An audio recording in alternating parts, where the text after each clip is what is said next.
You know, Trump keeps saying that other countries are trying to take jobs away from Americans. Starting to think he might actually be right, as Chinese officials and their citizens seem to want a job right here on really American media, brutally mocking and making fun of King Trump. Because right now they're doing it for free and they're doing a great job.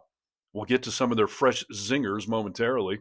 I'm Steve Harness from the Vocal Minority with Nick and Steve podcast for really American media. And if you really want to make Trump soil his depends, you'll help us hit 1 million subscribers by hitting that subscribe button right now. Do it. Here's the deal. It's been 3 weeks since Trump started a global trade war for no good reason whatsoever. And the administration keeps telling us that countries are just lining up to negotiate with us. Yet they've announced a grand total of 0 new deals. Yet 0, which is the same number of times that Trump has had sex with Melania in recent years. But all eyes are on China for trade talks, and Trump insists those talks are going great. Mr. President, has there been any direct contact between the U.S. and China for trade at all? Yeah, of course. Yeah. And every day. Sure, Trump has had direct contact with China every day. Not for trade talks, but to order more of those new Trump 2028 hats and to get dresses for Carolyn Levitt off Temu. Yet Emperor Trump continues to insist that all will be fine. We're going to have a fair deal with China. It's going to be fair. He was pressed late tonight.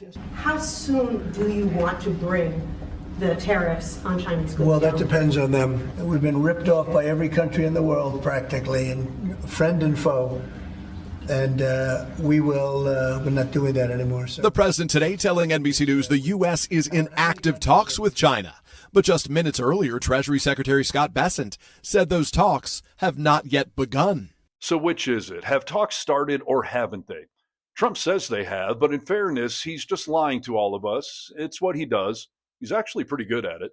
The embassy just said they are not having any talks on tariffs and that the U.S. should stop creating confusion. Now, just a bit of a reminder, this Time magazine piece came out literally at 6 a.m. this morning. It was an interview with President Trump. That interview, though, took place apparently on Tuesday. So here we are on Friday.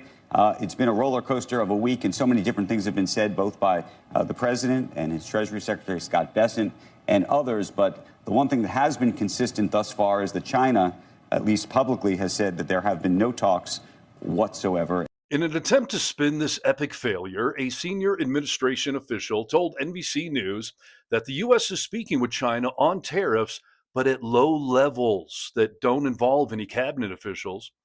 Maybe they just talk to the guy that delivers Chinese food to Mar-a-Lago. I mean, you got to start somewhere. I think if we really want to know what's going on, let's see what the Chinese government has to say. Because at this point, I trust a communist government more than I trust ours. And I'll spare you from having to read the subtitles on this one, and I'll just go ahead and translate what this guy is going to say. Quote, if the U.S. truly wants to settle the issue through dialogue and negotiation, it should abandon the exertion of maximum pressure, stop intimidating and blackmailing, and engage in a dialogue with China on the basis of equality, respect, and mutual benefit. Yeah, good luck with that. He goes on to say, the reports are fake news. Ouch, that's got to hurt. He continues, as far as I know, China and the United States have not held consultations or negotiations on the tariff issue, let alone reached an agreement. The tariff war was initiated by the United States, and China's attitude is consistent and clear. If you want to fight, we will fight you to the end. If you want to talk, the door is open. Dialogue and negotiation must be equal, respectful, and mutually beneficial. What we have seen is that the U.S.'s abuse of tariffs has seriously undermined the World Trade Organization rules and harmed the common interest of people of all countries, end quote. And all of that has led to other Chinese officials and their citizens openly mocking Trump on social media. Hashtag Trump chickening out has been trending with 250 million views, mocking President Trump officially, calling him the 10,000 tariff grandpa. The other memes that are going around, King Know-It-All and Trump the nation builder, but that nation is China. Wow, that is legend. Wait for it like we're waiting for any freaking trade deals to be announced. Dairy.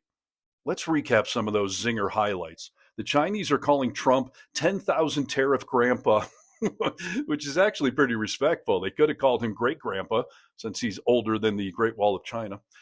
Trump might think being called King Know-It-All is actually a compliment since he does not understand sarcasm or math, and he loves being called a king.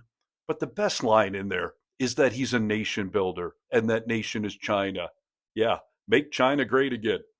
And then there's this Chinese TikToker who made this AI video of fat mega voters working in a sweatshop.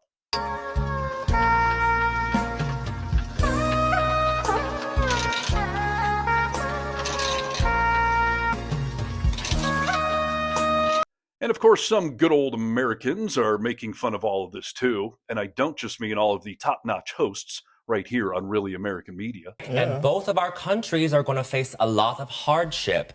But wait, I'm just wondering which side is more willing to endure hardship for the glory of their nation? The one that's been around for thousands of years, or the one that's sending Katy Perry to space?